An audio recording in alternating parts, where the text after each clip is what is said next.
ಶ್ರೀ ಗಣಪತಿ ಶಾರದಾ ಗುರುಭ್ಯೋ ನಮಃ. ಚರಿತಂ ರಘುನಾಥಸ್ಯ ಶತಕೋಟಿ ಪ್ರವಿಸ್ತರಂ ಏಕೈಕಮಕ್ಷರಂ ಪುಂಸಾಂ ಮಹಾಪಾತಕ ನಾಶನಂ. Welcome to all for this session on Sri Rama Charitha Manasa. Rama and Lakshmana are now in Mithila waiting for the beginning of the Dhanur Yagna. And the previous day they went around the Mithila's town and capturing the sights of all the citizens of the city. And the next that after spending that night, in the morning they wake up early before the sunrise. Having performed all the customary acts of purification, they went and finished their ablutions, and having gone through their daily routine of devotions, etc., they bowed before the sage. When the time came, the two brothers took leave of the preceptor and went out to gather flowers. Having gone out, they saw the lovely royal garden, enamored of those beauty. The vernal season had taken its permanent abode there. It was planted with charming trees of various kinds and overhung with beautiful creepers of different colors, rich in fresh leaf, fruit, and flower, to put to shame even kalpavriksha trees by their affluence. The feathered choir of the chatakas, cuckoos, parrots, and chakora warbled, and peacocks beautifully danced. In the center of the garden, a lovely lake shone bright with flights of steps made of many colored gems. Its limpid water contained lotuses of various colors and was vocal with cooing of aquatic birds and humming of bees. Both the Lord and his brother were delighted to behold the garden with its lake. Most lovely must have been that garden which delighted even Sri Rama, who basically himself delights everyone. After looking all about and with the consent of the gardeners, the two brothers began in high glee to gather leaves and flowers. On that very occasion, Sita too arrived there, having been sent by her mother to worship Girija. She was accompanied by her girl companions who were all lovely and intelligent. They sang melodies in an enchanting voice. Close to the lake stood a temple sacred to Girija, which was beautiful beyond description and captivated the mind of those who looked at it. Having taken a dip into the lake with her companions, Sita went with a glad heart to Girija's temple. She offered worship with great devotion and begged the goddess a handsome match worthy of her. One of her companions had strayed away from her in order to have a look at the garden. She chanced to behold the two brothers and returned to Sita overwhelmed with love.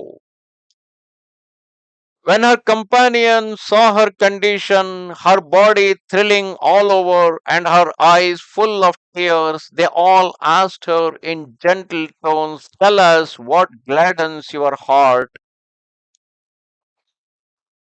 She said, "Two princes have come to see the garden, both of tender age and charming in every way, one dark of hue and the other fair. How shall I describe them? For speech is sightless and the eyes are mute." All the clever maidens were delighted to hear this. Perceiving the intense longing in Sita's bosom, one of them said, "There must be two princes, my dear, who I was told arrived yesterday with the sage Vishwamitra, and who have captivated the heart of men and women of the city by casting the spell of their beauty. They are talking of their loveliness here, there, and everywhere. We must see them, for they are worth seeing." The words of this damsel highly pleased Sita. Her eyes were restless for the sight of the princess. With that friend to lead with that kind friend to lead the way she followed. No one knew what hers was, and that hers was an old love. That means the love between Sita and Rama was very old, because Rama himself is the incarnation of Mahavishnu, while Sita is the incarnation of Mahalakshmi, and they are the eternal couples. Recollecting Narada's words, Sita was filled with innocent love, and with anxious eyes she gazed all round like a startled fawn.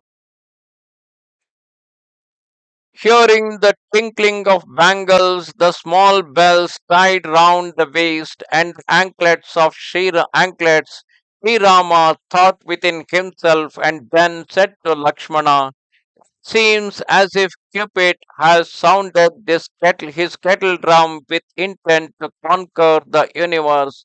So saying, he looked once again in the same direction from where the sound came, and lo, his eyes feasted themselves on Sita's countenance, even as the chakora bird gazes on the moon. His charming eyes became motionless, as if Nimi, the god of winking, had left the eyelids out of shyness. Sri Rama was filled with rapture to behold Sita's beauty. He admired it in his heart, but utterance failed him. He felt as if the Creator had put his whole creative skill in visible form and demonstrated it to the world at large. He lends charm to charm itself, he said to himself, and looks as if a flame of light is burning in a house of beauty. The similes already employed by the poets are all stale and hackneyed. To whom shall I liken the daughter of Videha? Thus describing to himself Sita's loveliness and reflecting on his own condition, the Lord innocently spoke to his younger brother in terms appropriate to the occasion. "Brother, this lady is no other than the daughter of King Janaka, for whom the bow sacrifice is being arranged. She has been escorted by her girl companions to worship goddess Gauri, and is moving about in the garden, diffusing light all about her. My heart, which is naturally pure, is agitated by the sight of her transcendent beauty. The reason of all this is known to God alone. But I tell you, brother, my right limbs are throbbing, which is an index of coming good fortune. It is a natural trait with the race of Raghu, that they never set their heart on evil courses. As for myself, I am fully confident of my mind, which has never sought another's wife even in a dream.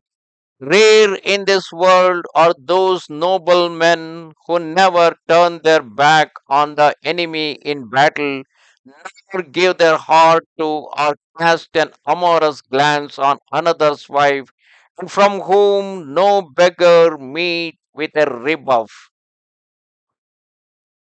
While Sri Rama was talking to his younger brother in this strain, his mind, which was enamored of Sita's beauty, was all the time drinking in the loveliness of her countenance, like a bee sucking the nectar from a lotus.